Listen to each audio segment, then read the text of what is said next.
Ouça agora Presente Diário, o devocional de todos os que buscam a Deus. Hoje é 28 de julho. O título de hoje é Irrelevante? Leitura bíblica, 1 Samuel, capítulo 1, do versículo 1 ao versículo 7 e depois versículo 20. Versículo-chave, Juízes, capítulo 21, versículo 25. Na época dos juízes, não havia rei em Israel. Cada um fazia o que lhe parecia certo. Enquanto Josué, que liderou o povo na conquista da terra prometida, estava vivo, Israel não se desviou dos mandamentos do Senhor. Mas depois da sua morte, as gerações seguintes não permaneceram no mesmo caminho. Juízes, capítulo 2, do versículo 6 ao 10. Passado muito tempo, o povo vivia uma crise moral e espiritual sem um governo centralizado, e os líderes que surgiam nem sempre eram fiéis a Deus. Sansão, por exemplo, resultando em um período bastante conturbado para a nação.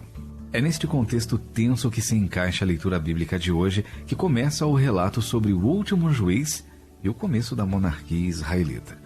No entanto, em vez de tratar dos grandes feitos de Samuel, o texto inicia de forma inesperada, falando de uma crise familiar. Eucana era apenas um certo homem que tinha 2 esposas, algo comum à época, embora Deus não aprovasse a prática. Naquele tempo, a mulher não era valorizada, o que era ainda pior quando não tinha filhos. Por isso Ana sofria demais com aquela situação. Um caso complicado, mas aparentemente irrelevante à luz dos enormes problemas que Israel vivia. O versículo 20, no entanto, esclarece a presença desse relato supostamente insignificante. Samuel é o filho que Ana recebe em resposta às suas orações. Ele tornou-se o último juiz de Israel, fundamental na introdução da monarquia. Foi ele quem ungiu Saul e Davi como reis, por exemplo. Logo, o caso que parecia irrelevante mostrou-se essencial para o futuro da nação. É fácil e comum concentrar-se nos grandes dilemas e não perceber as pequenas soluções que Deus muitas vezes dá.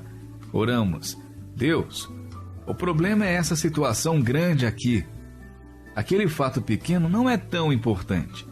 No entanto, é necessário crer também quando uma questão parece pequena demais para levar ao Senhor, pois Ele age mesmo por meio de detalhes aparentemente irrelevantes.